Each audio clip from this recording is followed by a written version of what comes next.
तो आज हम स्ट्रेट लाइन इन स्पेस मतलब 3D में स्ट्रेट लाइन पढ़ने वाले हैं। स्ट्रेट लाइन का इक्वेशन और स्ट्रेट लाइन के बारे में आप 2D में पढ़ चुके हैं, लेकिन यहाँ पर हम स्ट्रेट लाइन को 3D में पढ़ेंगे। मतलब स्ट्रेट लाइन का इक्वेशन हम 3D में फाइंड करेंगे। हमारा मोटिव सिर्फ यहाँ पर स्ट्रेट लाइन का इक्वेशन ही निकालना है और इसकी कंसेप्ट मतलब स्ट्रेट लाइन का इक्वेशन जो होता है उसका कंसेप्ट कहाँ कहाँ पर यूज होगा, थोड़ा इसके बारे में डिस्कस करेंगे।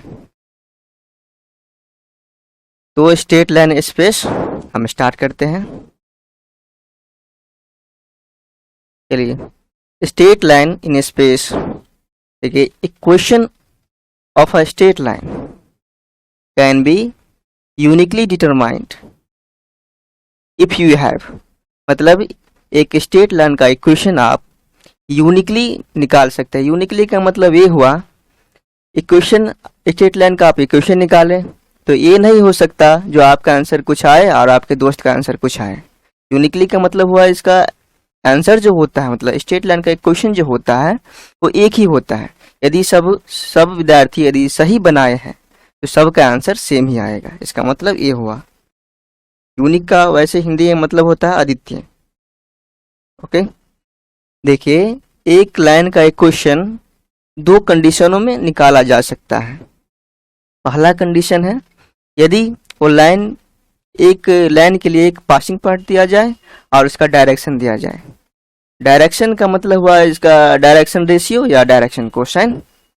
हाँ, इसके बदले में यदि उसके पैरेलल लाइन का भी डायरेक्शन दे दिया जाए तो इससे भी हम फाइंड कर सकते हैं, क्योंकि दो लाइन यदि एक दूसरे के पैरेलल हो तो दोनों का डायरेक्शन रेशियो और डायरेक्शन कोसाइन इक्वल होता है। इसलिए उसके पैरेलल लाइन के भी यदि डी दे दिया जाए और डायरेक्शन दे दिया जाए तो उस कंडीशन में भी हम निकाल सकते हैं। तो पहला कंडीशन आपका ए हो गया, और इसके बदले में यदि ये दूसरा कंडीशन भी दे दिया जाए तो इस कंडीशन में भी हम लाइन का इक्वेशन फाइंड कर सकते हैं।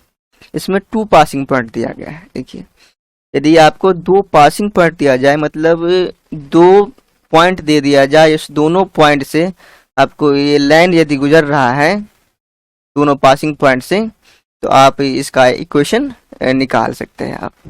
तो चलिए, हम दोनों कंडीशन को बारी बारी से यूज करेंगे और दोनों कंडीशन में दो फॉर्म में हम इक्वेशन निकालेंगे। पहले कंडीशन में भी 2 फॉर्म में लाइन का इक्वेशन निकलेगा। पहला होता है वेक्टर फॉर्म और दूसरा होता है कार्टेशियन फॉर्म। दोनों फॉर्म में हम निकालेंगे और दूसरे कंडीशन के लिए भी दोनों फॉर्म आता है, तो दोनों फॉर्म में हम बारी बारी से डिस्कस करेंगे। ओके,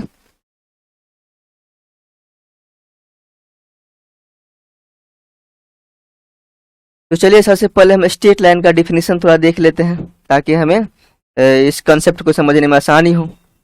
स्ट्रेट लाइन जो होता है कलेक्शन ऑफ पॉइंट्स होता है। देखिए, कलेक्शन ऑफ पॉइंट्स का मतलब हुआ बहुत सारा पॉइंट्स, ढेर सारा पॉइंट्स का कलेक्शन होता है। देखिए, 2D में कोई भी फिगर हो वो पॉइंट से ही मिलके बना रहता है। जैसे कई बड़ा से बड़ा भी बिल्डिंग हो ना, तो वो ईंट से ही मिलके बना होता है। ठीक उसी प्रकार से लाइन हो, चाहे सर्किल हो, आपका पैराबोला हो, हाइपरबोला हो, एलिप्स हो, सभी पॉइंट के कलेक्शन ही होता है। जिस प्रकार से बड़ा सा बड़ा बिल्डिंग एक ईंट से ही मिलके बना रहता है, उसको ईंट से जोड़ के बनाया जाता है। ठीक उसी प्रकार से ढेर सारा पॉइंट से straight line, circle, parabola, ellipse, hyperbola, ये सारा का सारा फिगर मिलके बना रहता है। हाँ, उसे जोड़ने के लिए स्पेशल रूल होता है, स्पेशल नियम होता है। तो वही नियम को हम यहाँ पर देखते हैं। देखिए, collection of points in 1 dimension. 1 dimension का मतलब होता है यदि आप लंबाई कह दे, चाहे आप चौड़ाई कह दे या ऊंचाई कह दे, तीनों में से कोई एक आप कह सकते हैं। 1 डायमेंशन का मतलब एक ही दिशा में लंबाई, चौड़ाई या ऊंचाई, तीनों में से कोई एक चीज कह दे आप, तो 1 डायमेंशन का मतलब यही हुआ। इन सच अ वे, इस प्रकार से आपको एक डायमेंशन में एक ही ओर पॉइंट्स को कलेक्ट करना है, पॉइंट्स को लेना है, ताकि दोनों पॉइंट्स के बीच के एंगल 180 डिग्री हो जाए। ठीक ना?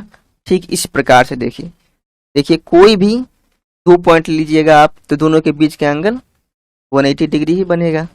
और देखिए 1 डायमेंशन में है, इसमें देखिए 1 डायमेंशन एक ही तरफ जा रहा है, इसमें देख रहे हैं ना, लंबाई ही सिर्फ है, चौड़ाई ऊंचाई तो नहीं है इसमें। तो इस प्रकार से ढेर सारा पॉइंट लीजिएगा तो स्ट्रेट लाइन बन जाएगा। देखिए और पॉइंट ले रहे हैं थोड़ा हम, देखिए तो इसमें देखिए गैप कम हो गया, गैप घट गया।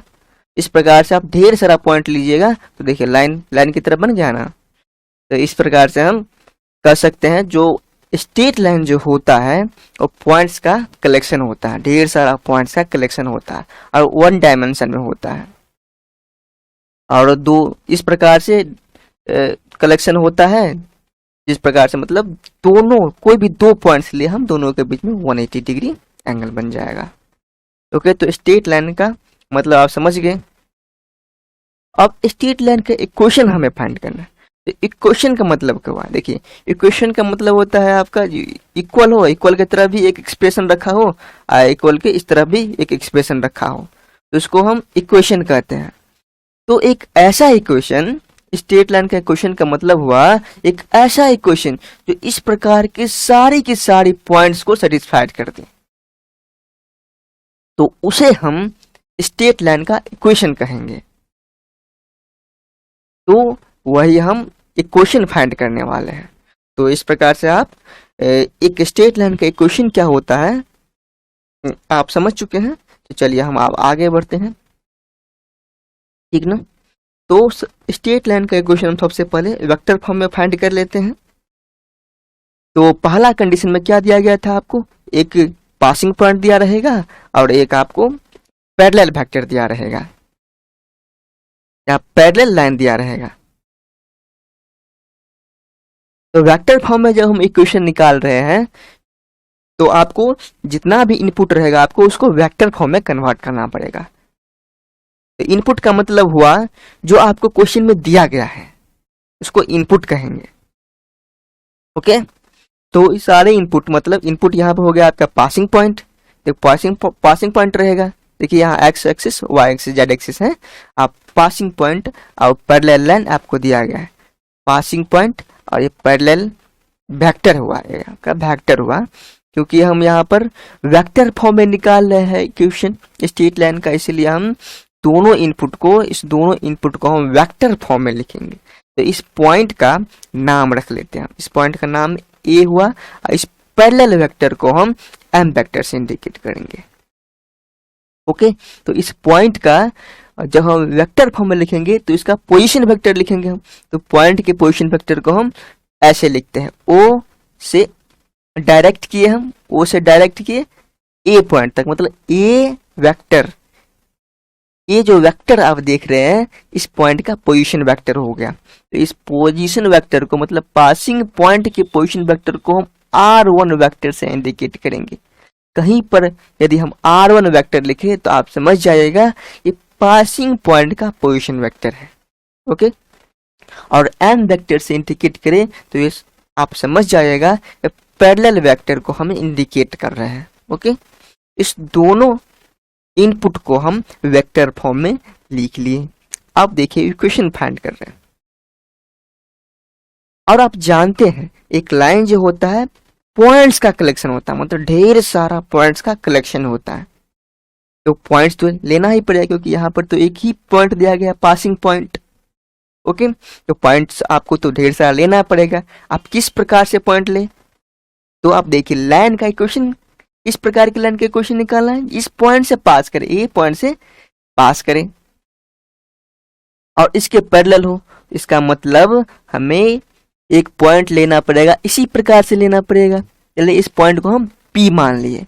ये P जो पॉइंट है आर्बिट्रेरी है। आर्बिट्रेरी का मतलब आपका इच्छा जहां पर करे उसको रख सकते हैं, लेकिन वही बात है जो इस पॉइंट से पास होना चाहिए या इसके पैरेलल होना चाहिए। तो पैरेलल जो होना चाहिए तो यहाँ तो हम ले नहीं सकते यहाँ पर इस पॉइंट को, क्योंकि यहाँ से आप इसको मिलाइएगा तो ये पैरेलल तो होगा ही नहीं, क्योंकि कट जाएगा। तो यहाँ तो हम ले ही नहीं सकते, तो यहाँ ही लेना पड़ेगा। हाँ, आर्बिट्रेरी का मतलब वो कहीं भी ले सकते हैं, लेकिन इसके पैरेलल, इसका मतलब आप यहाँ भी ले सकते हैं। ओके, यहाँ भी इस पॉइंट को ले सकते हैं, यहाँ भी ले सकते हैं, यहाँ यहाँ यहाँ यहाँ कहीं भी ले सकते हैं इस पॉइंट को। ओके, तो आर्बिट्रेरी का मतलब यही हुआ, आपकी इच्छा जहां हो वहां ले सकते हैं, लेकिन वही बात है इस पॉइंट से पास होना चाहिए, पासिंग पॉइंट है ना, ये एम वेक्टर के पैरेलल में होना चाहिए। ओके, तो यही आर्बिट्रेरी पॉइंट ना घूम घूम के स्ट्रेट लाइन बना देगा। ढेर सारा पॉइंट चाहिए ना स्ट्रेट लाइन बनाने के लिए मुझे, इस प्रकार से स्ट्रेट लाइन बना देगा। देखिए स्ट्रेट लाइन बन गया। ओके, ठीक है, तो जिस प्रकार से हम दोनों इनपुट को मतलब इस पॉइंट को और इस पैरेलल वेक्टर को वेक्टर फॉर्म में लिख ले, इसी प्रकार से आप पी पॉइंट को भी वेक्टर फॉर्म में लिख लीजिए। ओके, ताकि वेक्टर फॉर्म में हम लाइन का क्वेश्चन फाइंड कर सकें। चलिए लिख लिया हम। तो इस आर्बिट्रेरी पॉइंट के पोजीशन वेक्टर को हम आर वेक्टर से इंडिकेट करेंगे। ओके, कहीं भी लिखे हम आर वेक्टर तो समझ जाइएगा एक आर्बिट्रेरी पॉइंट्स के पोजीशन वेक्टर को लिखा गया है।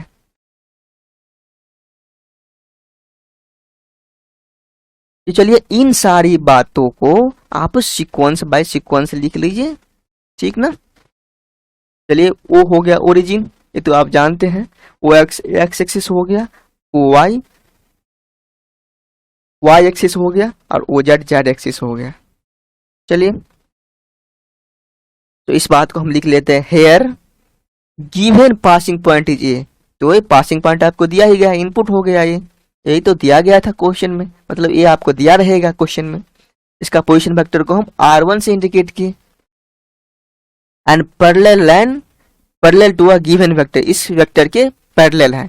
जिस लाइन का हमें इक्वेशन निकालना है वो लाइन जो है इस पैरेलल एम वेक्टर के पैरेलल है। इसी बात को हम नोट किए, यहाँ पे लिखे हैं।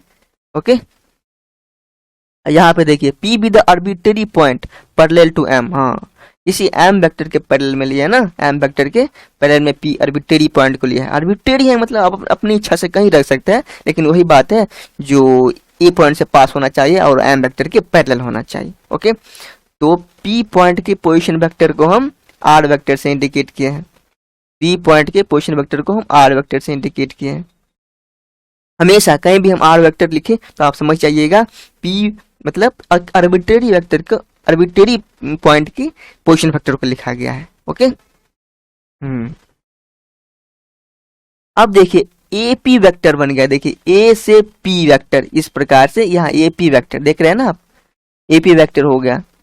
तो AP वेक्टर बन रहा है, AP वेक्टर क्या है, M के पैरेलल है, ठीक ना। ये तो हमारा इनपुट ही है, मतलब ये तो क्वेश्चन में ही दिया गया है।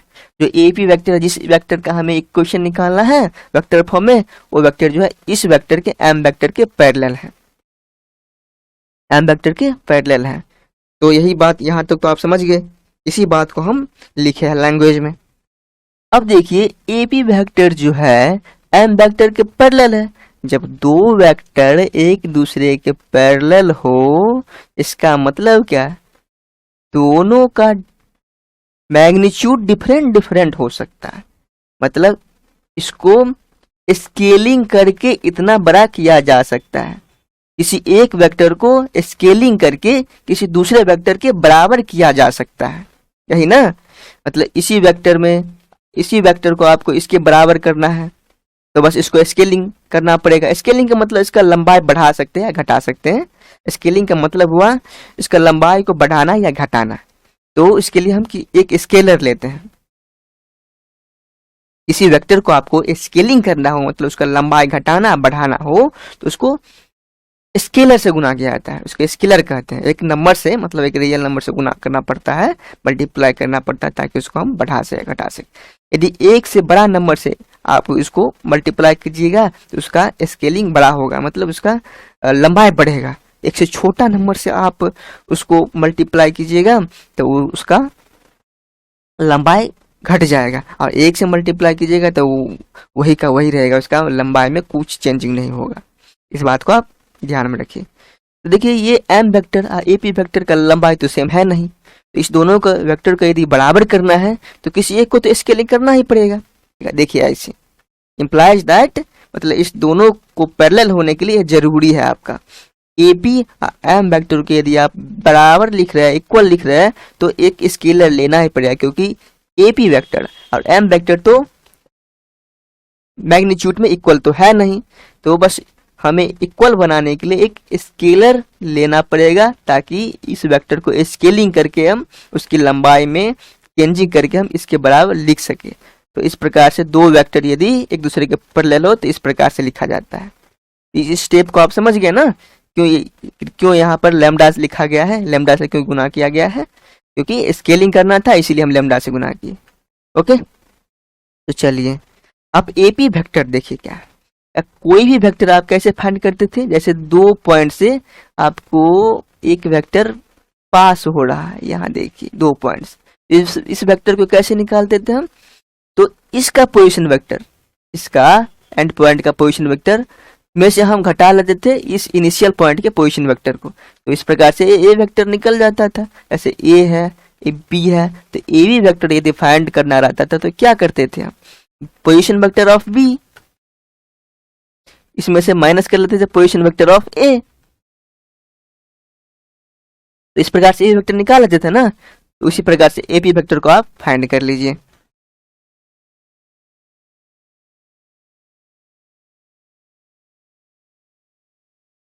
तो एपी वेक्टर की जगह पर हम position vector of P minus position vector of A लिख दिए, और इस तरफ आर एच एस मतलब राइट हैंड की तरफ वही का वही रहने दीजिए, कोई दिक्कत नहीं है।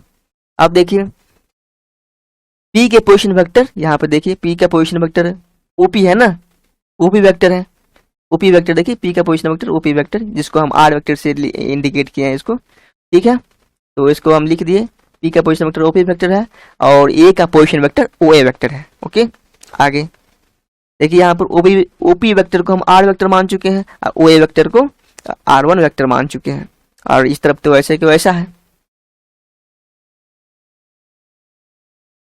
अब आगे देखिए आर वेक्टर को इस तरफ रहने दीजिए और R1 वेक्टर को इस तरफ लेके जाइए, तो माइनस से प्लस हो गया, यहाँ पर माइनस से प्लस, इस प्रकार से आपका ये इक्वेशन निकल गया।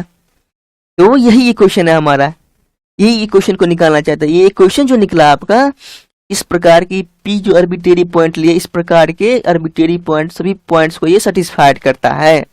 इस प्रकार से ये जो आप इक्वेशन निकाले वेक्टर फॉर्म में निकला है, ये देखिए पूरा वेक्टर, ये वेक्टर, ये वेक्टर, ये वेक्टर, सब वेक्टर वेक्टर फॉर्म में निकला है, और सभी प्रकार सभी आर्बिट्रेरी वेक्टर को और सभी आर्बिट्रेरी वेक्टर को ये सेटिस्फाइड कर रहा है।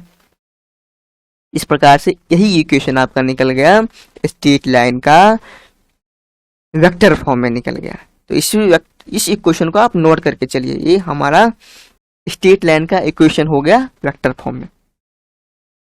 चलिए इसको हाईलाइट कर लीजिए आप, this is the desired equation of the line, line के इस इक्वेशन को तो हम निकालना चाहते थे।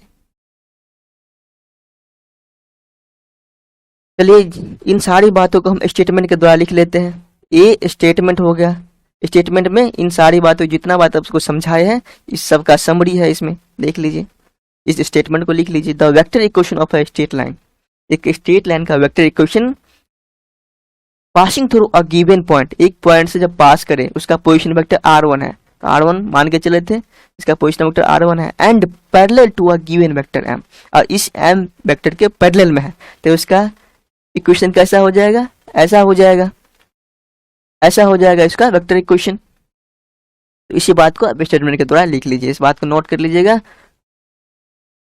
चलिए तो इस स्टेटमेंट का आप तो प्रूफ भी देख चुके हैं, और जिस स्टेटमेंट का प्रूफ आप देख चुके हैं, मतलब इस जिस स्टेटमेंट का प्रूफ होता है उसे तो हम थ्योरम कहते हैं, तो इसे आप थ्योरम 1 के रूप में नोट कर लीजिए, थ्योरम 1 हो गया ये। ओके, कोरोलेरी, इस थ्योरम से जुड़ा हुआ एक रिजल्ट भी है। किसी भी थ्योरम में अब जब उसका रिजल्ट आप पढ़े तो उस रिजल्ट को कोरोलेरी कहा जाता है। तो देखिए इसमें क्या है result, the vector equation of a straight line passing through the origin and parallel to given vector M। देखिए ये यहाँ पर बस चेंजिंग स्पेशल केस ये हो गया, इससे पहले पढ़े थे आप जो कोई भी पॉइंट से पास हो जाए तो इक्वेशन होगा, उसमें स्पेशल केस बना दिया गया, जब वो पॉइंट ओरिजिन हो जाए तब इक्वेशन क्या होगा। बस कुछ नहीं, इस जो R1 जो देख रहे थे R1 वेक्टर, ये गायब हो जाएगा क्योंकि 0 हो गया, 0 का पोजीशन वेक्टर लिखे और चाहे ना लिखे कोई फर्क पड़ता ही नहीं है, इसलिए यहाँ पर इस R1 वेक्टर R1 वेक्टर को गायब कर दीजिए। यही हो गया आपका वेक्टर इक्वेशन हो गया। जब लाइन ओरिजिन से पास करे तो वेक्टर इक्वेशन में R1 वेक्टर का कोई चर्चा नहीं होगा। ओके, क्योंकि R1 वेक्टर लिखने से चाहे नहीं लिखने से कोई फर्क पड़ने वाला है नहीं। इस प्रकार से ये आपका हो गया vector equation of the line when it passes through origin. Okay, तो अब हम इसी इक्वेशन को कार्टेशियन फॉर्म में देखते हैं। कार्टेशियन फॉर्म में भी देख लेते हैं इसको। ये पॉइंट हो गया और इस पॉइंट का नाम रख लेते हैं हम कार्टेशियन फॉर्म में x1 y1 z1। ओके, इस पॉइंट का नाम, ये पॉइंट का नाम रख लिया हम कार्टेशियन फॉर्म में x1 y1 z1। और देखिए, हाँ, सारे इनपुट को आप वेक्टर फॉर्म में कन्वर्ट कर लिए थे वेक्टर फॉर्म में इक्वेशन लिखने के लिए। उसी प्रकार से आप सारे इनपुट को आप कार्टेशियन फॉर्म में कन्वर्ट कर लीजिए कार्टेशियन इक्वेशन लिखने के लिए। कार्टेशियन फॉर्म में लाइन का इक्वेशन लिखने के लिए आप सारे इनपुट को कार्टेशियन फॉर्म में कन्वर्ट कर लीजिए। ओके, ठीक ना। तो इस पॉइंट के पोजीशन वेक्टर को हम कार्टेशियन फॉर्म में लिख लिए। यहाँ पर देखिए R1 वेक्टर, तो यही x1 y1 z1 इसी पॉइंट का हम पोजीशन वेक्टर लिखे है ना यहाँ पर। चलिए, और ये पैरेलल था, पैरेलल वेक्टर था, तो उसको भी आप लिख लिए m वेक्टर, ठीक ना। तो आपको दिया रहेगा, तो ये आपको दिया रहेगा m वेक्टर, तो m वेक्टर को इस प्रकार से लिख लिए। तो इस पैरेलल वेक्टर का dr क्या हो गया? कोई भी वेक्टर यदि इस फॉर्म में लिखा गया है तो क्या समझते हैं, i और j और k यूनिट वेक्टर का जो स्केलर कंपोनेंट होता है a b c, वही उसका dr कहलाता है ना। तो यहाँ a b c उसका dr हो गया। और इसके पैरेलल में हमको निकालना है लाइन का इक्वेशन, तो उसका dr भी सेम हो जाए, क्योंकि दो पैरेलल लाइन का dr जो होता है सेम होता है। तो यही dr आपका काम कर जाएगा जिस लाइन का हमें इक्वेशन निकालना है। चलिए, आर्बिट्रेरी पॉइंट लेना है, आर्बिट्रेरी पॉइंट ले लीजिए। इस पॉइंट को भी हम कार्टेशियन फॉर्म में लिख लिए x y z। तो आर्बिट्रेरी पॉइंट को हम x y z लिख लिए, पासिंग पॉइंट को x1 y1 z1 लिख लिए, और ये जो पैरेलल आपको दिया गया था वेक्टर, इसको भी हम लिख लिए। तो तीनों का आप लिख लिए। ओके, तो R1 वेक्टर का भी वैल्यू फाइंड हो गया, m वेक्टर का भी वैल्यू हम निकाल लिए, r वेक्टर को भी लिख लिए। सब इनपुट को हम कार्टेशियन फॉर्म में लिख लिए। ओके, कार्टेशियन फॉर्म को भी हम यहाँ वेक्टर फॉर्म में लिखे, क्योंकि यही वैल्यू हम पुट करेंगे वेक्टर फॉर्म में। मतलब लाइन के इक्वेशन जो हम वेक्टर फॉर्म में निकाले थे, उसी में हम इसको पुट करके कार्टेशियन फॉर्म में लाइन का इक्वेशन फाइंड कर लेंगे। देखिए, क्योंकि हम जानते थे जो वेक्टर फॉर्म में लाइन का इक्वेशन कैसा होता था, इस प्रकार से होता था। यहाँ पर R1 जो है आपका पासिंग पॉइंट का पोजीशन वेक्टर है, और m वेक्टर जो है आपका पैरेलल है, पैरेलल वेक्टर है, और r वेक्टर जो हो गया आर्बिट्रेरी पॉइंट का पोजीशन वेक्टर है। तीनों का वैल्यू आप निकाले, तीनों का पुट कर लीजिए, ऑटोमेटिकली आपका कार्टेशियन फॉर्म में इक्वेशन निकल जाएगा। इस प्रकार से लिख लिया आप। ओके, दोनों वेक्टर को ऐड करने से आपका ए वेक्टर बन गया, ए वेक्टर। अब देखिए, दोनों तरफ वेक्टर आपको दिख रहा है, इस तरफ भी एक वेक्टर दिख रहा है और इस तरफ भी एक वेक्टर दिख रहा है। दोनों तरफ वेक्टर दिख रहा है आपको, लेफ्ट हैंड साइड भी और राइट हैंड साइड भी। तो दोनों वेक्टर एक दूसरे के इक्वल है। देखिए, बीच में इक्वल का साइन है, यहाँ पर दोनों वेक्टर एक दूसरे के इक्वल है। और हम जानते हैं दो वेक्टर एक दूसरे के इक्वल तो तभी हो सकते हैं ना, जब दोनों के स्केलर कंपोनेंट सेम हो। स्केलर कंपोनेंट का मतलब क्या, इस तरफ है एक्स वाई जेड और इस तरफ है आपका ये x1 प्लस लेमडा ए, और इस तरफ y1 plus lambda B, z1 plus lambda C. इस तीनों मतलब कोरिस्पोंडिंग, x1 इसके बराबर हो जाएगा, y इसके बराबर हो जाएगा, और z स्केलर कंपोनेंट इसके बराबर हो जाएगा। तभी तो दो वेक्टर इक्वल हो सकते हैं, इसके अलावा कोई चारा नहीं है। इस दोनों को, इस कोरिस्पोंडिंग स्केलर कंपोनेंट को तो इक्वल होना ही पड़ेगा। तो इसी बात को लिख लीजिए, मतलब दो वेक्टर को इक्वल होने के लिए नेसेसरी कंडीशन क्या हो गया, नेसेसरी कंडीशन यहाँ पे लिख लेते हैं। नेसेसरी कंडीशन का ये साइन होता है इम्प्लाइज, तो इम्प्लाइज का साइन लिख लीजिए, उसके आगे में लिख दिए नेसेसरी कंडीशन। क्या था नेसेसरी कंडीशन, एक्स को होना पड़ेगा x1 प्लस लेमडा ए के इक्वल y को होना पड़ेगा y1 प्लस लेमडा बी के इक्वल, और z को होना पड़ेगा z1 प्लस लेमडा सी के इक्वल। दो वेक्टर को एक दूसरे के इक्वल होने के लिए नेसेसरी कंडीशन होना ही पड़ेगा, स्केलर कंपोनेंट को इक्वल होना ही पड़ेगा। अब देखिए आप तीनों में आप क्या कीजिए, लेमडा के इक्वल निकाल लीजिए। तो इस तरफ लेमडा का वैल्यू निकालने के लिए आपको x1 को इस तरफ ले जाइएगा तो x माइनस x1 हो जाएगा, x माइनस x1, और a को भी इस तरफ ले जाइएगा तो ये तो मल्टीप्लाई हो रहा है, इस तरफ जाएगा तो डिवाइड हो जाएगा। तो x minus x1 by a equal to lambda हो जाएगा। ठीक इसी प्रकार से y minus y1 by b equal to lambda हो जाएगा। z minus z1 by c equal to lambda हो जाएगा। इसी प्रकार से देखिए तीनों निकालिए, लेमडा के बराबर हो गया, तीनों रेशियो लेमडा के बराबर हो गया। इसका मतलब तीनों एक दूसरे के बराबर हो गया, क्योंकि ये भी लेमडा के बराबर, ये भी लेमडा के बराबर, और ये भी लेमडा के बराबर, तीनों लेमडा के बराबर है ना, तो तीनों एक दूसरे के बराबर हो गया। चलिए इस बात को लिख लेते हैं आप, x माइनस x1 बाई ए, इसके बराबर हो गया y minus y1 by B, z minus z1 by C, तीनों एक दूसरे के इक्वल हो गया। देखिए यही जो आपका निकला है इक्वेशन, यही इक्वेशन जो हो गया स्ट्रेट लाइन का इक्वेशन हो गया। ओके, जहां पर x1 y1 z1 passing point है और a b c इसका dr हो गया। ओके, तो स्ट्रेट लाइन का इक्वेशन हो गया। इसको स्टैंडर्ड इक्वेशन बोला जाता है, स्टैंडर्ड फॉर्म में, स्टैंडर्ड फॉर्म इसको बोला जाता है।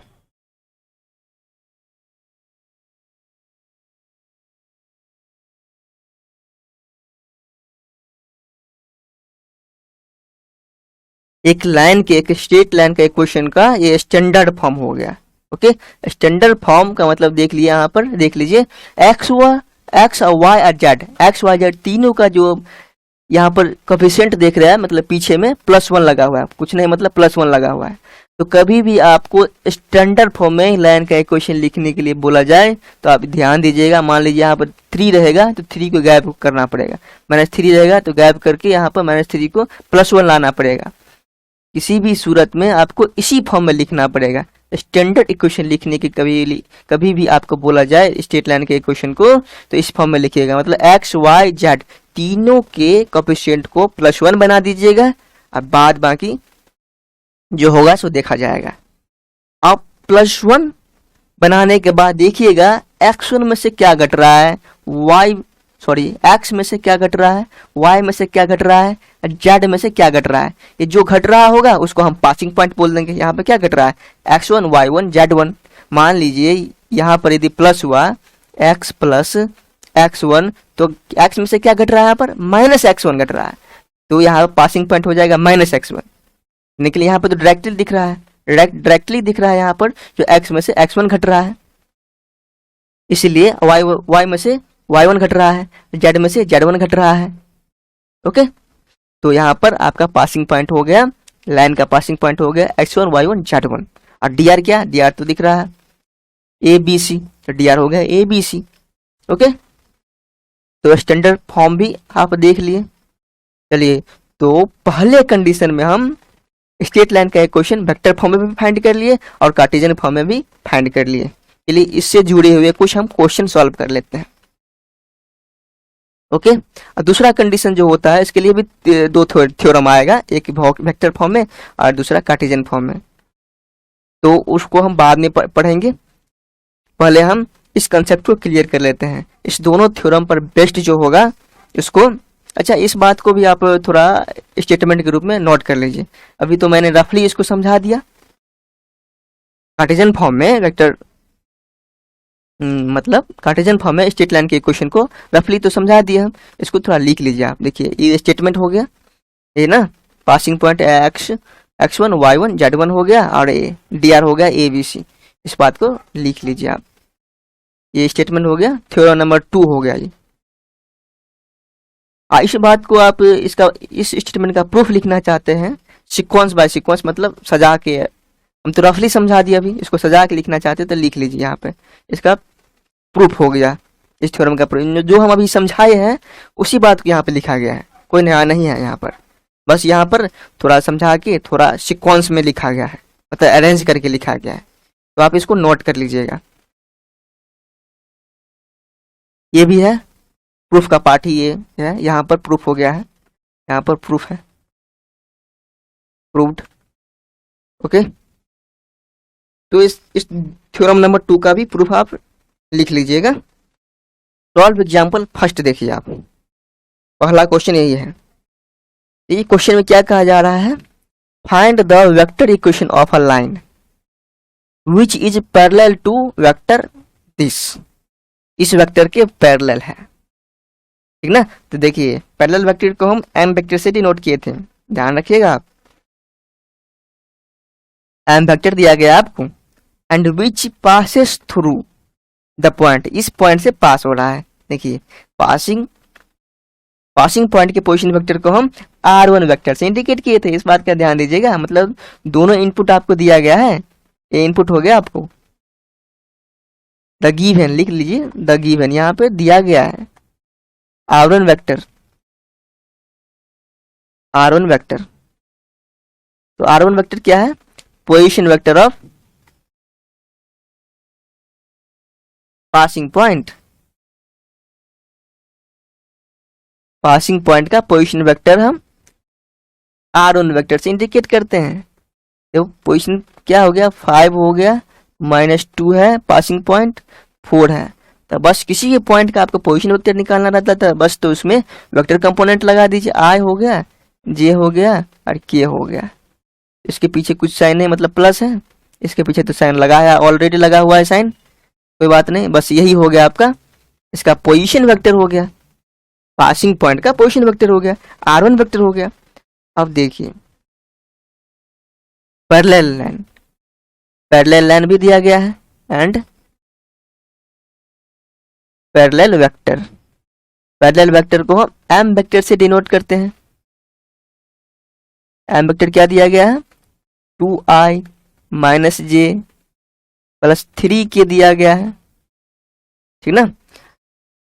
और हम जानते हैं we know that vector equation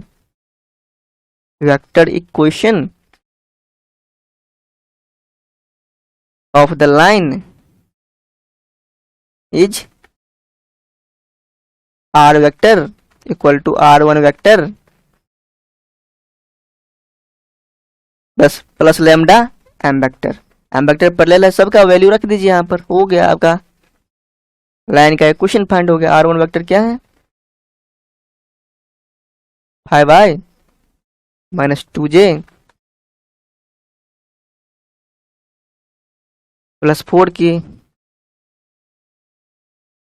और प्लस लैम्डा m वेक्टर का जगह 2i - j + 3k। तो इसको थोड़ा सिंप्लीफाई कर दीजिए, कोई दिक्कत नहीं, सिंप्लीफाई करके लिख दीजिए इसको। तो i हो गया और i का स्केलर कंपोनेंट यहाँ पर 2 लैम्डा है, तो 5 + 2 लैम्डा हो गया, 5 + 2 लैम्डा i का स्केलर कंपोनेंट हो गया। और यहाँ पर j का क्या है, -2, और यहाँ पर j का क्या है, माइनस लैम्डा, तो माइनस माइनस दोनों में कॉमन होगा, तो माइनस कॉमन लिख लीजिए, 2 हो गया, यहाँ पर हो गया लैम्डा, 2 + लैम्डा j, और k का हो गया, यहाँ पर 4 है, यहाँ पर 3 है, लैम्डा इसमें भी लगा हुआ है देखिए, तो +3 lambda.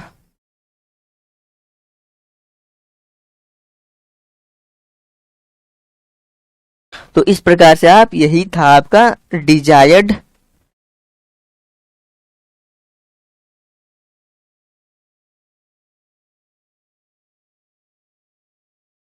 Vector equation of the line. तो लाइन का इक्वेशन हम वेक्टर फॉर्म में फाइंड कर लिए। अब देखिए इसी में दूसरा क्वेश्चन क्या था, फाइंड इट्स कार्टेशियन इक्वेशन। अब कार्टेशियन इक्वेशन भी फाइंड करना था, वेक्टर इक्वेशन तो हम फाइंड कर लिए, अब कार्टेशियन इक्वेशन भी फाइंड कर लेते। देखिए जब वेक्टर इक्वेशन आप फाइंड कर लिए ना, तो कार्टेशियन इक्वेशन को फाइंड करना बहुत इजी हो जाता है। बस इसी में आप क्या कीजिए, आर वेक्टर का वैल्यू रख दीजिए। आर वेक्टर जो है ना, आप देख रहे हैं आर्बिट्रेरी पॉइंट का पोजीशन वेक्टर, तो उसको आप कार्टेशियन फॉर्म में लिख दीजिए। कार्टेशियन फॉर्म में इसको रख दीजिए, मतलब आर वेक्टर का वैल्यू रख दीजिए और हो जाएगा आपका। तो रख लेते हैं हम, आर वेक्टर का वैल्यू हो गया एक्स आई वेक्टर, वाई जे वेक्टर और जेड के वेक्टर। और इस तरफ तो क्या था आपको 5 + 2 lambda I unit vector minus 2 + lambda के यूनिट वेक्टर। और यहाँ पर क्या था 4 + 3 लैम्डा, 4 + 3 लैम्डा। यहाँ पर ये यूनिट वेक्टर को डालिए, यहाँ पर के यूनिट वेक्टर को। तो इस प्रकार से लिख लिए, आर वेक्टर का वैल्यू आप पुट कर लिए। चलिए फिर वही कहानी हो गया, दो वेक्टर देखिए, एलएचएस की तरफ भी एक वेक्टर है और आरएचएस की तरफ भी एक वेक्टर है, दोनों एक दूसरे के इक्वल है। तो दो वेक्टर को इक्वल होने के लिए नेसेसरी कंडीशन क्या होता है, एक्स को होना पड़ेगा 5 + 2 लैम्डा के इक्वल, वाई को होना पड़ेगा -2 इसके इक्वल होना पड़ेगा, और जेड को होना पड़ेगा 4 + 3 लैम्डा। ओके, अब इसको x - 5 और 2 को भी इस तरफ कर दीजिए तो यहाँ पे आ जाएगा, तो लैम्डा के इक्वल हो गया। और -2 है यहाँ पर, इस तरफ कीजिएगा तो +2 हो जाएगा, -1 तो इसमें भी लगा हुआ है तो -1 लिख दीजिए यहाँ पर। z - 4/3 लैम्डा हो गया। अब देखिए तीनों रेशियो, ये और ये और ये तीनों रेशियो लैम्डा के बराबर है। इसको लिख लीजिए आप, तीनों को इक्वल लिख लीजिए 2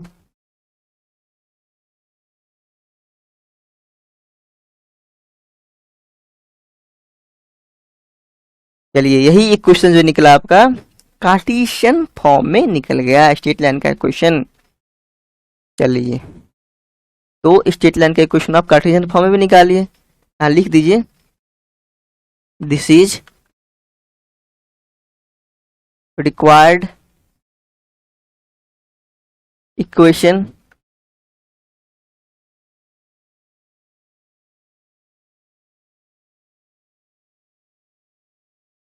इन कार्टेशियन फॉर्म। अच्छा एक चीज बतलाइए, तो ये जो आप इक्वेशन देख रहे हैं ये स्टैंडर्ड फॉर्म में है या नहीं, तो बतलाइए तो, क्योंकि स्टैंडर्ड फॉर्म में लिखने के बाद ही आप एक लाइन के इक्वेशन से बता सकते हैं इसका पासिंग पॉइंट क्या है और इसका डी क्या है।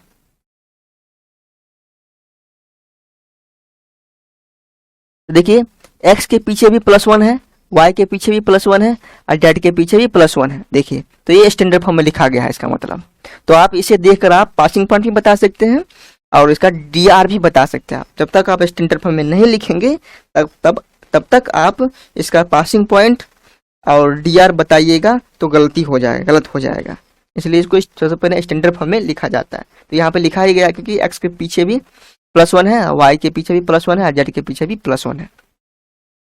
+1 से मैंने +1 कॉफिशिएंट है इसका। देखिए यहाँ का पासिंग पॉइंट हुआ क्या, x में से क्या घट रहा है, 5 घट रहा है, तो 5 हो गया पासिंग पॉइंट, x कोऑर्डिनेट मैंने पासिंग पॉइंट का x कोऑर्डिनेट 5 हो गया। और इस यहाँ पर क्या घट रहा है, -2 घट रहा है, तो -2 हो गया। यहाँ पर 4 घट रहा है, 4 हो गया। तो इसका पासिंग पॉइंट हो गया, इस लाइन का पासिंग पॉइंट 5 - 2 और 4 हो गया। ओके, इसका dr 2 - 1 और 3 हो गया। तो समझ गए आप। चलिए अब नेक्स्ट क्वेश्चन को देखते हैं। देखिए दूसरा क्वेश्चन क्या है, the Cartesian equation of a line are. देखिए लाइन का इक्वेशन दिया गया है आपको, लाइन का इक्वेशन दिया गया है, कार्टेशियन फॉर्म में दिया गया है लाइन का इक्वेशन। तब आपको पहला क्वेश्चन पूछा जा रहा है, right this equation in standard form. सबसे पहले देखिए स्टैंडर्ड फॉर्म में ही लिखने के लिए आपको कहा जा रहा है, स्टैंडर्ड फॉर्म में इस इक्वेशन को लिखिए आप। तो देखिए एक्स के पीछे 3 लगा हुआ है ना, वाई के पीछे 2 लगा हुआ है, जेड के पीछे -6 लगा हुआ है। तो स्टैंडर्ड फॉर्म में तो नहीं है, इसको स्टैंडर्ड फॉर्म में सबसे पहले कन्वर्ट कर लेते हैं। उसके बाद यहाँ पर कहा गया find the d r of the line. तो इसका डी आर, क्योंकि डी आर निकालने से पहले इसको स्टैंडर्ड फॉर्म में लिखना ही पड़ता है, इससे पहले आप बता ही नहीं सकते। चलिए हम स्टैंडर्ड फॉर्म में लिख लेते हैं। सबसे पहले लिख लीजिए आप द गिवन लाइन इज, दिया गया लाइन क्या है 3x minus 3 equal to 2y plus 1 equal to 5 minus 6z। अब देखिए x के पीछे +1 बनाना है, बस कुछ नहीं, आप 3 कॉमन ले लीजिए, x -1 हो गया। यहाँ पर यहाँ भी +1 बनाना तो 2 कॉमन लेना पड़ेगा, 2 कॉमन ले लीजिए आप, तो 1/2 हो गया, 2 कॉमन ले लीजिएगा। तो यहाँ पर तो -6 लेना पड़ेगा कॉमन, -6 ले लिए कॉमन तो z हो गया, और यहाँ पर 5/6 हो गया। देखिए अब गुना करके देख लीजिए, आपको डॉट हो रहा है तो देखिए -6 जेड हो जाएगा, -6 जेड है ना, इसको गुना कीजिएगा 5/6 से तो 6 से कट जाएगा, तो -5 हो जाएगा, जबकि यहाँ पर +5 है, इसीलिए यहाँ पर माइनस रख दीजिए। अब सही हो गया, माइनस रख दीजिए आप। इस प्रकार से आप जांच भी सकते हैं जो मैंने कॉमन लिया है सही लिया है या सही नहीं लिया है। इसको गुना करने से यदि ऊपर वाला आ जाए, इसको मल्टीप्लाई करने से ऊपर वाला आ जाए, तो समझ जाइएगा कॉमन जो हम लिए हैं सही लिए हैं। ओके, इस प्रकार से चेक कर लीजिएगा। जैसे देखिए ना आप, मेरा भी गलती हो गया था, यहाँ प्लस डाल दिए थे, तो गुना करके चेक कर लिए ना हम, तो यहाँ पर माइनस डाले हम। ठीक ठीक, तो देखिए आप, देखिए 3 को भी यहाँ से गायब करना है, तो क्या कीजिए आप, इस 3 को आप इस प्रकार से लिख लीजिए 1/3, क्योंकि 3 को आप इस प्रकार से लिखे चाहे आप इस प्रकार से लिखे, मतलब दोनों तरीका सेम ही है, दोनों का मतलब सेम ही होता है।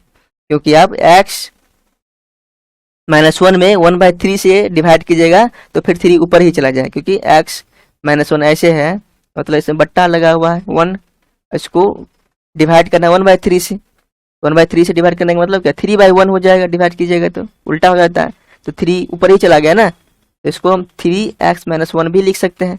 तो इस प्रकार से आप इस बात को आप ऐसे भी लिख सकते हैं, ऐसे भी। ओके, क्योंकि हमें x के पीछे +1 बनाना है ना, तो सारा खेल इसी के लिए हो रहा है, x के पीछे +1 बनाने के लिए। ठीक इसी प्रकार से यहाँ भी कीजिए आप, y + 1/2 by 1/2, okay, z -5/6 by -1/6। Okay, हो गया। आप देखिए x y z तीनों के पीछे +1 कोफिशिएंट को हम ला लिए, ठीक ना। तो अब आप पासिंग पॉइंट और dr भी बता सकते हैं, तो यही एक स्टैंडर्ड फॉर्म हो गया। लिख दीजिए this is the standard form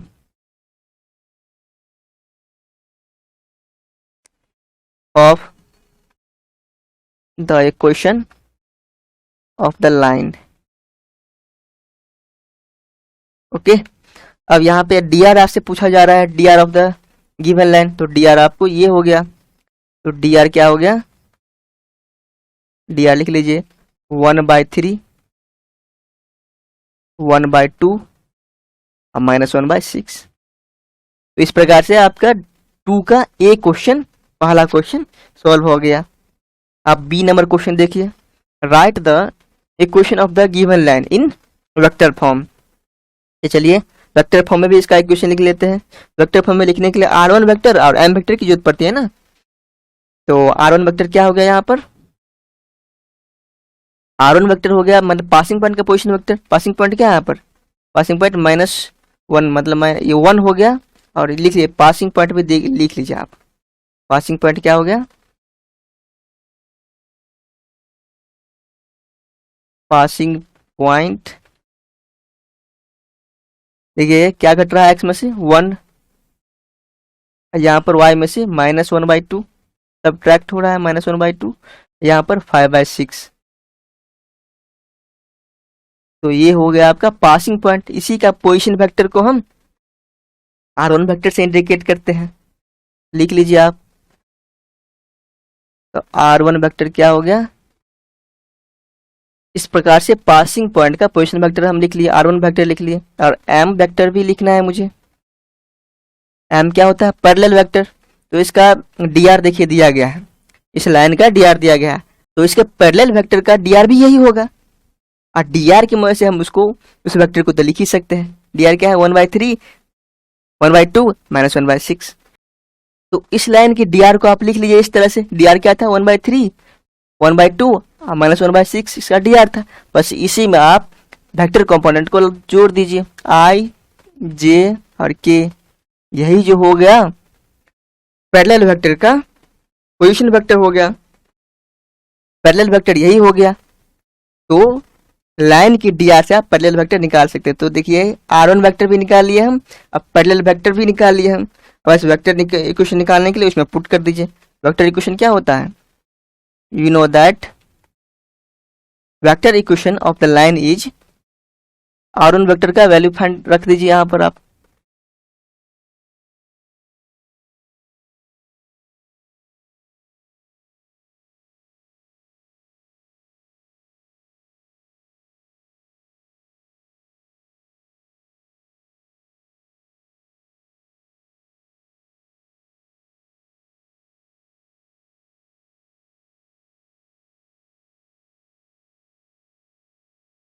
इस प्रकार से आप दोनों वेक्टर को ऐड कर दीजिए।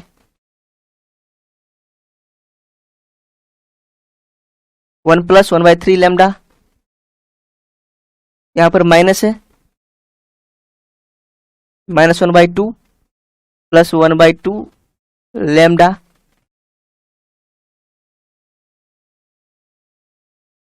(5/6 -1/6 लैम्डा के वेक्टर। यहाँ पर आई वेक्टर होगा, आई यूनिट वेक्टर। आप इसको थोड़ा सिंप्लीफाई करके भी लिख सकते हैं, लिख दीजिए इसको। तो यहाँ पर क्या हो जाएगा, 1 प्लस λ/3 आई, और यहाँ पर 1/2 आप कॉमन ले सकते हैं। तो -1/2 हम कॉमन ले लेते हैं, क्योंकि यहाँ पे माइनस अच्छा नहीं लगता। यहाँ पे माइनस हो तो कोई दिक्कत नहीं, यहाँ पर अच्छा नहीं लगता ब्रैकेट के ठीक बाद। तो -1/2 ले लेते हैं, तो यहाँ पे 1 हो जाएगा, यहाँ पर माइनस लैम्डा हो जाएगा। ओके,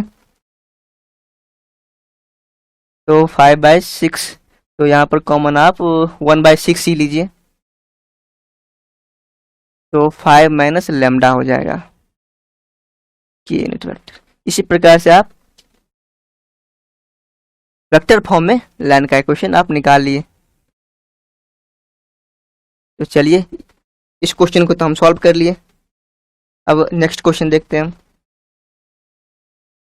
देखिए नेक्स्ट क्वेश्चन में भी ये क्वेश्चन दिया गया है, लाइन का इक्वेशन दिया गया है आपको कार्टेशियन फॉर्म में, कार्टेशियन फॉर्म में दिया गया है।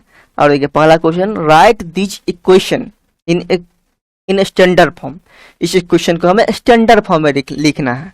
ओके, और and find the direction cosine of the given line. और इसका डीसी भी बताना है मुझे। देखिए इसे पिछले क्वेश्चन में डीआर बताने के लिए कहा जा रहा था, और इसमें डीसी बताने के लिए कहा जा रहा है। तो बस डीआर आप फाइंड कर लीजिएगा, और डीआर से डीसी कैसे निकाला जाता है तो जानते ही आप। फाइंड, और दूसरा क्वेश्चन में क्या कहा जा रहा है आपको, देखिए राइट डाउन, लिखना है, राइट डाउन मतलब लिखना है the Cartesian and vector equation of a line. और इस लाइन के इक्वेशन को कार्टेशियन में और वेक्टर फॉर्म में भी लिखना है। जो पासिंग कर रहा है, मतलब पासिंग थ्रू इस पॉइंट से 2 - 1 से पास कर रहा है, और पैरेलल टू गिवन लाइन, और इस लाइन के पैरेलल है। मतलब एक ऐसा लाइन का इक्वेशन हमें लिखना है कार्टेशियन फॉर्म में भी और वेक्टर फॉर्म में भी, जो इस पॉइंट से तो पास कर रहा है, परंतु पैरेलल के लिए इस लाइन, मतलब इस लाइन के पैरेलल है, जो आपको ऊपर में दिया गया है, इस लाइन के पैरेलल है। ओके, तो चलिए हम पहले ये क्वेश्चन को सॉल्व कर लेते हैं, स्टैंडर्ड फॉर्म में लिख लेते हैं। स्टैंडर्ड फॉर्म में लिखना तो आप जान ही चुके हैं। The given line is 6x minus 2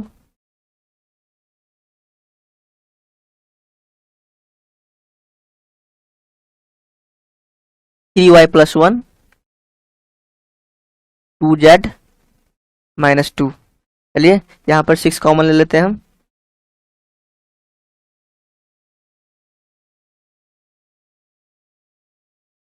यहाँ पर 3 2 कॉमन ले लीजिए।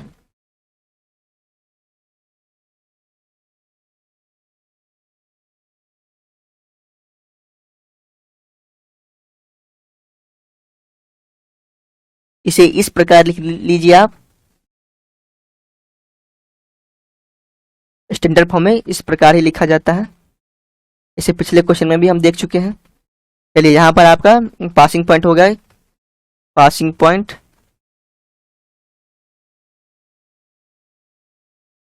हो गया 2/6, क्योंकि एक्स एक्सिस में से देखिए, एक्स कोऑर्डिनेट में से 2/6 घट रहा है तो 2/6 हो गया। वाई कोऑर्डिनेट क्या हो गया, -1/3 हो गया, और जेड में से 1 घट रहा है तो 1 हो गया। पासिंग पॉइंट हो गया ये। और डी आर क्या हो गया, डी आर, इस लाइन का डी आर क्या हो गया 1/6 1/3 और 1/2। देखिए डी आर को आप इस प्रकार से भी लिख सकते हैं, क्योंकि डी आर जो होता है एक प्रकार का रेशियो होता है ना। इस तीनों में आप 6 से गुना कर दीजिए, यहाँ पर 6 से गुना कर दीजिएगा तो 1 हो जाएगा, यहाँ पर 2 हो जाएगा, यहाँ पर 3 हो जाएगा। तो डी आर को आप इस प्रकार से भी लिख सकते हैं, कोई दिक्कत नहीं। डी आर यूनिक नहीं होता है, समझ गया ना, डी आर यूनिक नहीं होता है। इस प्रकार से डी आर को हम लिख लिए। और डी सी फाइंड करना है ना, तो डी सी फाइंड करने के लिए आप क्या कीजिए, तो पहले इस एक्सप्रेशन को आप निकाल लीजिए, इस स्क्वायर रूट को। 1 का स्क्वायर, 2 का स्क्वायर और 3 का स्क्वायर, कितना हो गया 9 4 13 और 14, मतलब 14 हो गया। 14 का स्क्वायर रूट हो गया। तो इसी एक्सप्रेशन से आप डिवाइड कर लीजिए तीनों को, तो डी सी क्या हो गया, D C of the line 1 में भी स्क्वायर रूट 14 से डिवाइड कर लीजिए, और 2 को भी और 3 को भी।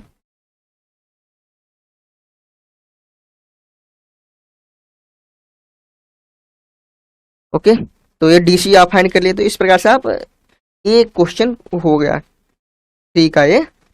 और देख लीजिए आप बी क्वेश्चन के लिए क्या था, पासिंग पॉइंट आपको दिया गया था। पासिंग पॉइंट मतलब लाइन का इक्वेशन निकालना है, वेक्टर फॉर्म में भी या कार्टेशियन फॉर्म में भी। तो पासिंग पॉइंट आपको क्या दिया गया था, देख लीजिए 2 -1 और 1, 2 -1 और 1, और पैरेलल टू गिवन लाइन, इस लाइन के पैरेलल है। तो इसके इसे डी आर लीजिएगा आप, डी आर 1 2 3 था ना, तो पैरेलल वेक्टर क्या हो गया, एम वेक्टर। तो इसका डी आर यूज करते हैं हम पैरेलल, क्योंकि दो लाइन का डी आर सेम होता है। तो इसी का डी आर इसका एम वेक्टर के भी डी आर हो जाएगा। जब डी आर पता हो तो वेक्टर को भी हम लिख सकते हैं 1 2 3, इसका यही डी आर था ना, बस वेक्टर कंपोनेंट लगा दीजिए आई जे के, तो एम वेक्टर भी लिख लिए हम। ओके, तो एम वेक्टर एक लिखना जरूरी नहीं है, हटा लीजिए, ठीक। तो और R1 वेक्टर भी चाहिए मुझे, पासिंग पॉइंट का पोजीशन वेक्टर। तो यहाँ पर पासिंग पॉइंट दिया गया है, तो 2i हो गया, इसका पोजीशन वेक्टर -j हो गया, और प्लस के वेक्टर हो गया, प्लस के यूनिट वेक्टर। तो इस प्रकार से R1 वेक्टर और M वेक्टर लिख लिए। और वेक्टर फॉर्म में इसका इक्वेशन लिख लीजिए आप, वेक्टर फॉर्म में, वेक्टर फॉर्म तो क्या होता है, R vector R1 unit vector lambda M unit vector. देखिए वेक्टर फॉर्म में और कार्टेशियन फॉर्म में, दोनों फॉर्म में यदि हमें इक्वेशन फाइंड करना है तो सबसे पहले हम वेक्टर फॉर्म में ही लिखेंगे। और वेक्टर फॉर्म में बस R का वैल्यू रख दीजिएगा, मैंने x I unit vector, y j unit vector और z k यूनिट वेक्टर रख दीजिएगा इसकी जगह पर, तो आप आसानी से कार्टेशियन फॉर्म में निकाल लीजिएगा। इस पहले हम वेक्टर फॉर्म में ही स्ट्रेट लाइन का इक्वेशन हम निकालेंगे। चलिए आर वन वेक्टर का वैल्यू रख लीजिए आप 2i माइनस जे प्लस के लैम्डा एम वेक्टर क्या है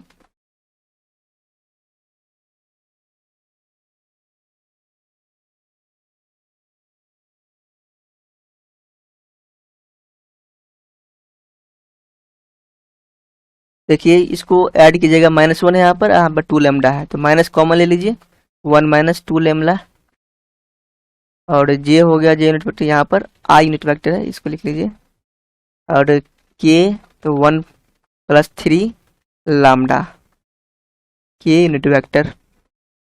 इस प्रकार से आप आर, यहाँ आर वेक्टर है, इस प्रकार से वेक्टर फॉर्म में आप लाइन का इक्वेशन निकाल लिए। बस इसी में आप क्या कीजिए, कार्टेशियन फॉर्म में निकालने के लिए बस आर वेक्टर की जगह पर इसका वैल्यू रख दीजिए। तो चलिए रख देते हैं, कार्टेशियन फॉर्म लिख लीजिए यहाँ पर।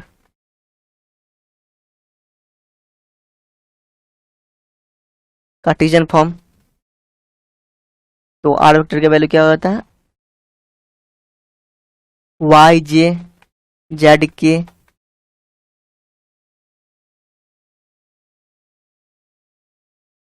इस तरफ क्या है 2 plus lambda,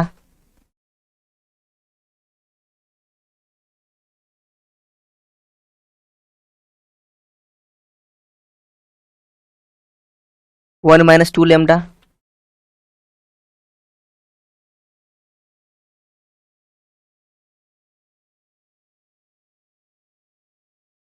one plus 3 lambda,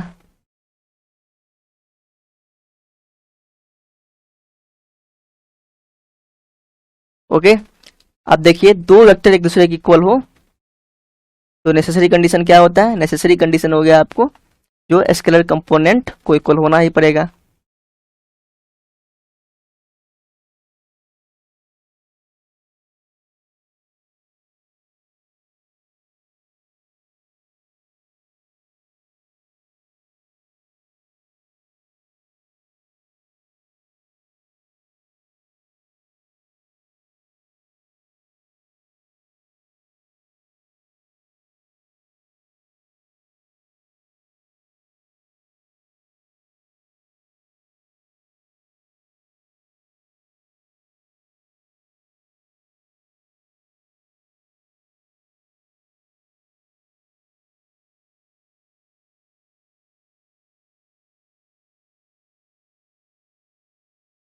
इसे आप इस प्रकार से लिख दीजिए। तो लैम्डा का वैल्यू आप फाइंड कर लिए, लैम्डा तीनों रेशियो लैम्डा के बराबर ही हो गया। तो चलिए लिख देते हैं तीनों को एक दूसरे के इक्वल, 1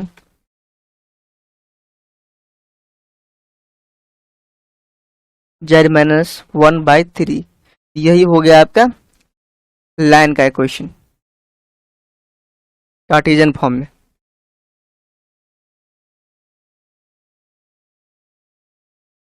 कार्टेशियन फॉर्म में हो गया।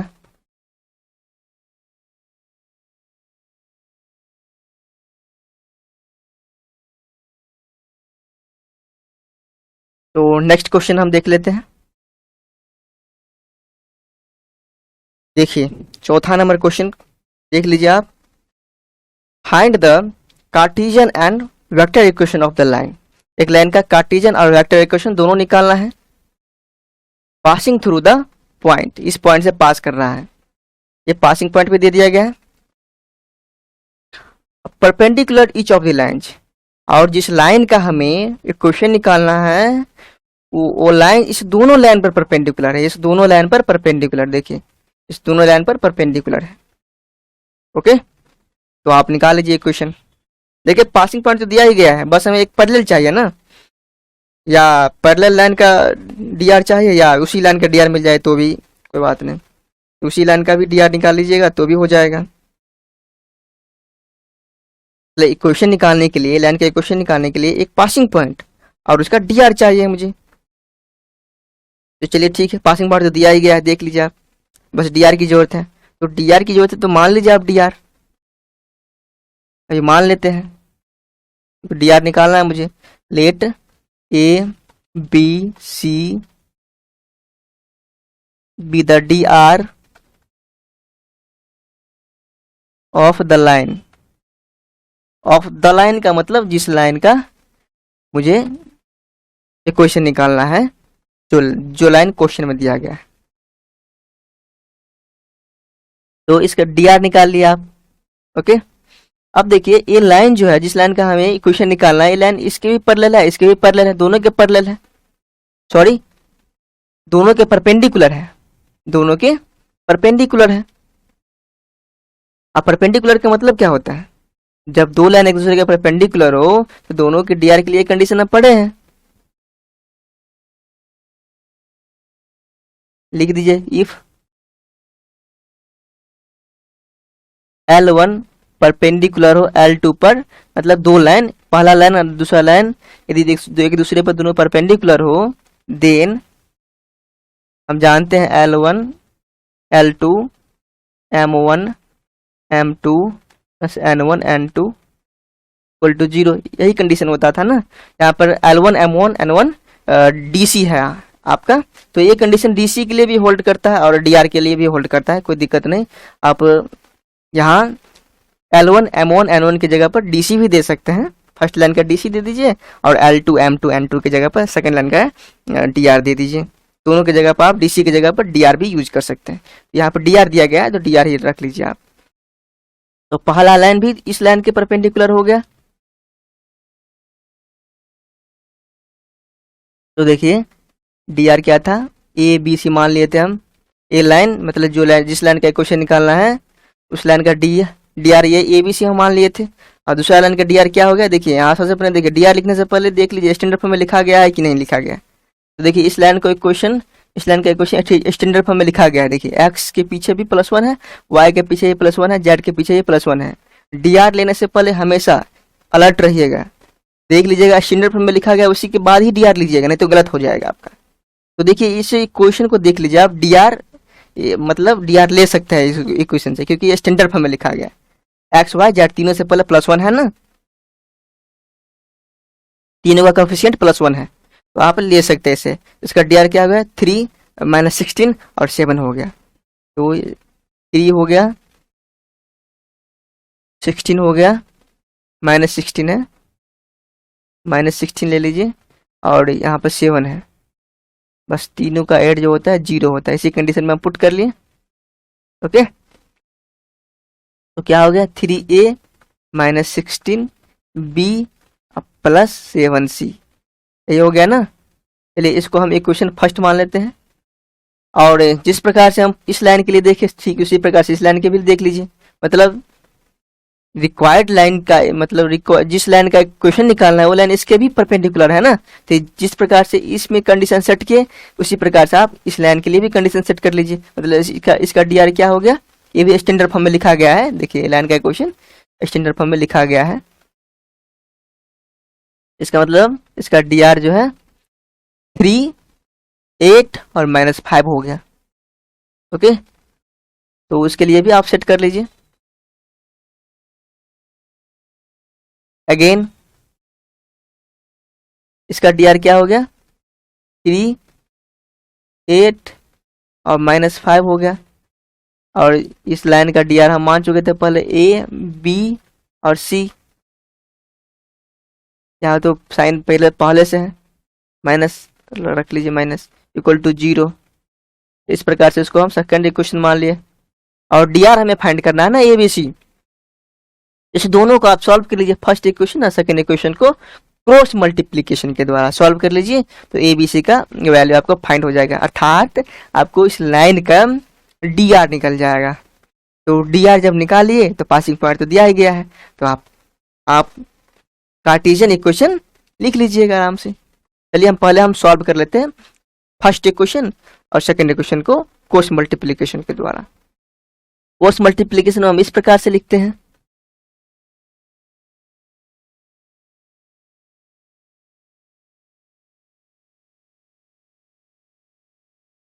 ओके। तो देखिए आप पीछे देखिए, ए में क्या है आपका, इसको रख दीजिएगा तो -16 हो जाएगा, -5 हो जाएगा, तो क्या आ गया 80 हो गया। 80 को रख लीजिए आप, माइनस यहाँ पर देखिए 7 और 8 हो गया, तो 56 हो गया। यहाँ पर बी वाला को आप इग्नोर कर दीजिए, बी वाला कॉलम को इग्नोर कर दीजिए, बी वाला कॉलम ये हो गया, इसको इग्नोर कर दीजिए आप, तो क्या बचा 3 से आप -5 क्यों कर लीजिए, तो -15 हो गया।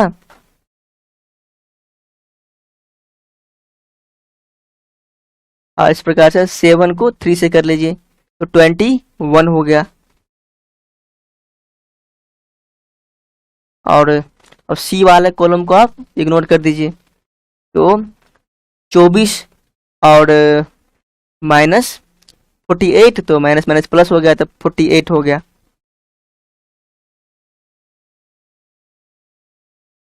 (24 + 48) ये हो गया ना। चलिए क्रॉस मल्टीप्लिकेशन कर लिए हम, तीनों रेशियो एक दूसरे के बराबर है, तो मान लेते हैं इसको हम लेमडा के बराबर है, चाहे के बराबर ही मान लीजिए, कोई दिक्कत नहीं, किसी भी कांस्टेंट के बराबर मान लेते हैं। तो ए बाई क्या हो गया, तो 80 - 56, तो 24 हो गया। माइनस है यहाँ पे कितना हो गया, दोनों माइनस में है, तो इसको ऐड कर लीजिए आप, तो कितना हो गया 36 हो गया, माइनस में है, माइनस माइनस को यहाँ पर ही काट दीजिए। ई बाई कितना हो गया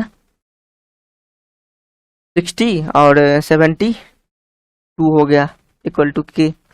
अब करता है देखिए 12 से, 12 2 जा 24, 12 3 जा 36, और 12 6 जा 72, और अब नहीं करता है, चलिए ठीक है, इसको हम लिख लिए। तो ए इक्वल क्या हो गया, अब ए को इक्वेट कीजिए के के साथ, तो ए इक्वल क्या हो गया 2 के हो गया। अब बी को इक्वेट कीजिए इस वाले मतलब बीच वाले रेशियो को इक्वेट कर दीजिए के साथ, तो बी इक्वल टू 3 के हो गया। और सी को इक्वेट कर दीजिए तीसरा वाले का, इसको इक्वल कर दीजिए, तो हो गया सी इक्वल टू 6 के। तो ए बी सी का वैल्यू निकल चुका है, इसका मतलब डी आर क्या हो गया 2 के, 3 के और 6 के। चलिए डी आर में किसी भी चीज से, किसी भी नंबर से सिवाय जीरो के हम मल्टीप्लाई कर सकते हैं, के से कर लीजिए डिवाइड इसको, तो वो चाहे 1/k से मल्टीप्लाई कर लीजिए, एक ही बात हुआ। के से डिवाइड कर दीजिए या 1/k से मल्टीप्लाई कर लीजिए, एक ही बात हुआ। तो यहाँ पे हो जाएगा 2, 3 और 6, यही डी आर हो गया। चलिए अब पासिंग पॉइंट और डी आर दोनों निकल गया, तो अब लाइन का इक्वेशन तो निकाल ही सकते हैं आप, तो निकाल लीजिए लाइन का इक्वेशन। पासिंग पॉइंट क्या था लिख लीजिए, पासिंग पॉइंट 1 2 -4 था, पासिंग पॉइंट 1 2 -4 था। ओके 1 2 -4 ये पासिंग पॉइंट था, और डी आर 236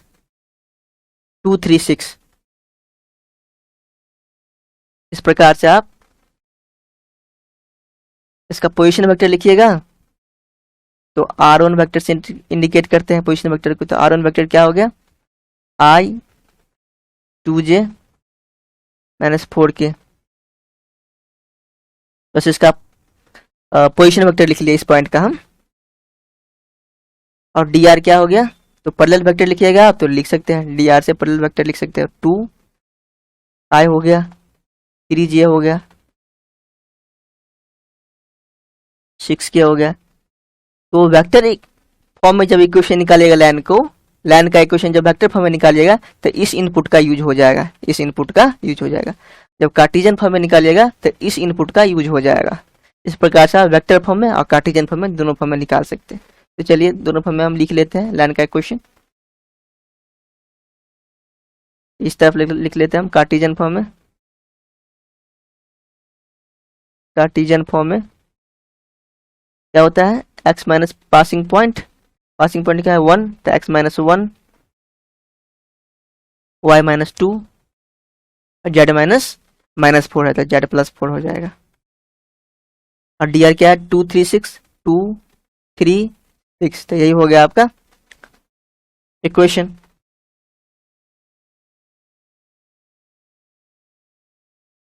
रिक्वायर्ड इक्वेशन, जिस इक्वेशन की जरूरत थी वो इक्वेशन फाइंड कर ली। और इसमें वेक्टर फॉर्म में क्या होता है, वेक्टर फॉर्म में r vector equal to r1 vector plus lambda m parallel vector. r1 vector क्या है 2j minus 4k plus lambda m vector क्या है 2i प्लस 3j। ओके, इस प्रकार से इसको रिसॉल्व कर लीजिए, तो हो गया 1 आप प्लस 2 लैम्डा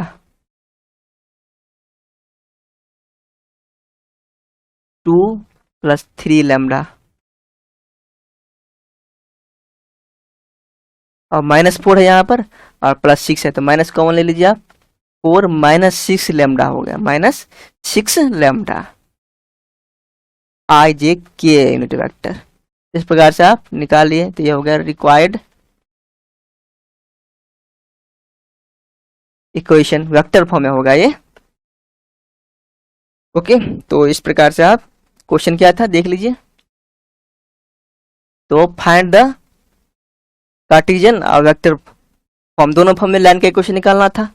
और इसको इस इनपुट को भी यूज कर लिए, दोनों पैरेलल लाइन जो था, सॉरी परपेंडिकुलर लाइन का भी इनपुट के रूप में यूज कर लिया हम।